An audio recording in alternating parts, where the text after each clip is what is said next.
I didn't look inside. I just knew it belonged to someone who needed it back. She said it so simply that the man on the other side of the reception desk didn't know what to do with it at first. He had been expecting an explanation, a story, perhaps a hand extended for a reward. Instead, Pemba Lyle set the wallet on the counter with both hands, the way you set down something that was never yours to begin with, and looked at the receptionist with clear, uncomplicated eyes. It was a Tuesday morning in October. Pemba was 26, an accountant at a mid-sized firm 3 blocks from the Harlow Group offices, where she had walked during her lunch break, because the business card tucked under the wallet's outer flap, the only thing she had allowed herself to see, had the address printed on it. She had not opened the wallet. She had found it on the wet pavement outside the coffee cart on 5th, half under a newspaper stand, and she had picked it up, seen the card, and walked directly here. She could have checked the ID. She could have counted the cash. Any reasonable person would have, purely for informational purposes, and no one would have thought less of her for it. She hadn't. Some part of her felt that a person's wallet was a private thing, and that opening it would be a small intrusion even in service of a good act. She was particular about things like that. The invisible courtesies that nobody enforces and everybody notices. The receptionist made a call. Pemba waited, standing, her lunch break evaporating minute by minute. Then a door opened down the hall. His name was Stellan Ware. He was 33, the CEO of Harlow Group, a supply chain consulting firm that operated with the quiet, substantial efficiency of companies that don't need to advertise. He appeared in the doorway of the reception area, looking like a man who had spent the morning in a controlled state of low-level crisis. Jacket on, but collar slightly loosened. The careful composure of someone managing several things at once, and managing them well. When he saw the wallet on the counter, something visibly left his shoulders. He crossed the room. He picked it up. He looked inside, checking, Pemba assumed, for whatever mattered most. And then he looked at her. "You found this on 5th, he said. "Outside the coffee cart, under the newspaper stand," Pemba said. He was quiet for a moment. "There's $4,200 in here," he said carefully, "and a photograph I cannot replace." Pemba blinked. She hadn't known about the cash. She hadn't known about the photograph. "It wasn't mine to look at," she said. Stellan studied her for a long moment, with the particular attention of someone recalibrating what they expected from an interaction. "Can I?" He stopped, started again. "I'd like to thank you properly. Can I offer you?" "It's genuinely fine," Pemba said. "I just wanted to make sure it got back." She glanced at the clock on the wall. "I should return to work." She was already turning toward the door. "Wait," the word came out before he'd planned it. "At least, your name, so I know whose kindness I'm carrying." She paused. "Pemba Lyle." She left. He stood holding the wallet, and something in the way he stood had changed.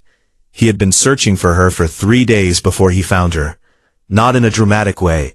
In the careful, methodical way of a man who felt that something important had happened, and that leaving it unaddressed would be a failure of character he couldn't accept. He had asked the coffee cart vendor, who remembered a young woman but not a name. He had checked with his receptionist. He had, finally, on the 3rd day, cross-referenced the building directory for the blocks surrounding 5th Street for accounting firms, because she had mentioned returning to work, and sent a brief, formal note to 4 firms, addressed to anyone named Pemba. On Thursday afternoon, Pemba's office phone rang. "This is Stellan Ware," the voice said. "I've been looking for you." She was quiet for a moment. "How did you find me?" "Building directories and the process of elimination." A pause. "I'm sorry if that seems excessive. I couldn't let it go unaddressed." "You already said thank you at the desk." "That wasn't enough," he said quietly. "Would you have coffee with me? Not as an obligation. Just, I'd like to speak with you properly." She hesitated. She was not someone who accepted things easily from people she didn't know. She had learned that particular caution the way many people learn it, through experience with the difference between generosity and expectation. "Just coffee," she said. "Just coffee," he confirmed. and I'll tell you about the photograph, if you want to know." She did want to know. That was the honest truth of it. "All right," she said. They met at a quiet place 3 days later. He arrived first, which she noted and appreciated. He was different from the crisis-managed man in the doorway, more settled, more himself. He told her about the photograph. It was of his mother, taken the summer before she died, 7 years ago, when Stellan was 26. She had been standing in a garden she'd planted herself, laughing at something off camera, her eyes completely unguarded.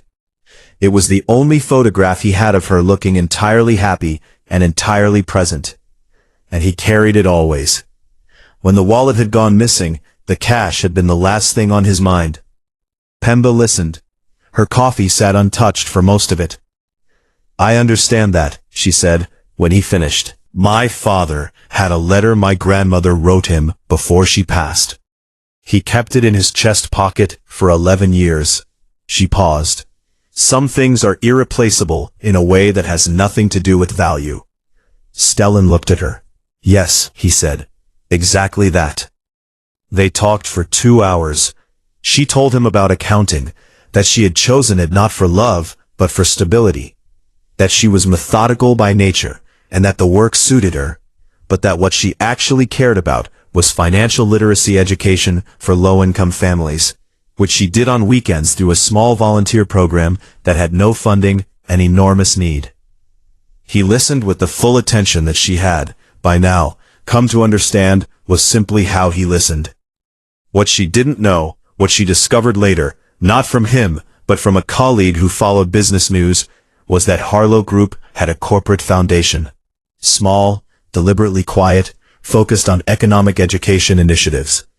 It had been established in his mother's name 7 years ago. It had been searching for 2 years for a program to partner with for financial literacy community outreach. When she found out, she sat at her desk for a long time. Then she called him.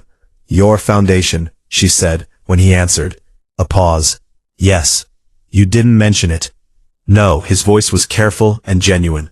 "I didn't want you to think the coffee was about that. It wasn't." Another pause.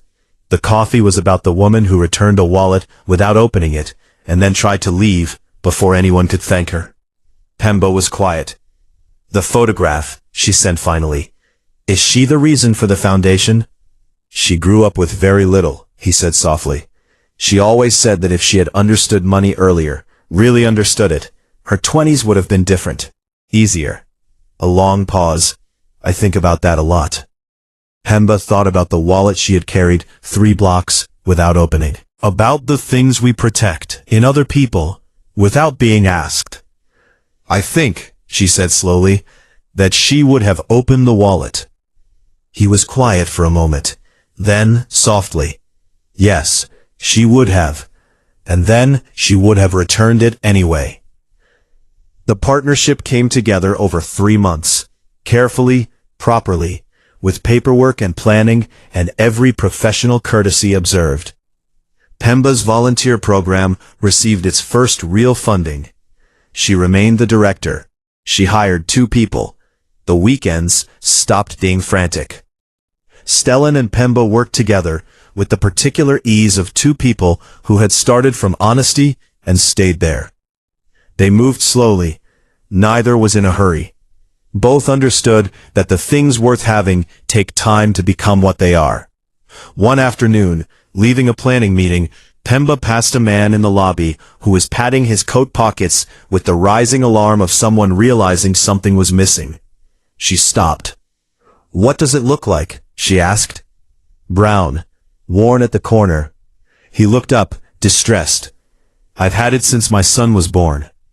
She helped him retrace his steps. They found it in the conference room, half under a chair. He held it like something recovered from a great distance. "Thank you," he said. "You didn't have to stop." "Yes, I did," she said simply, and she meant it the way she always meant it, completely, without calculation, without expecting the world to rearrange itself in return. Though sometimes, she had learned, it does. Honesty is returning what isn't yours. Kindness is not needing to look inside first, to decide whether it's worth returning. The world keeps better accounts than we know.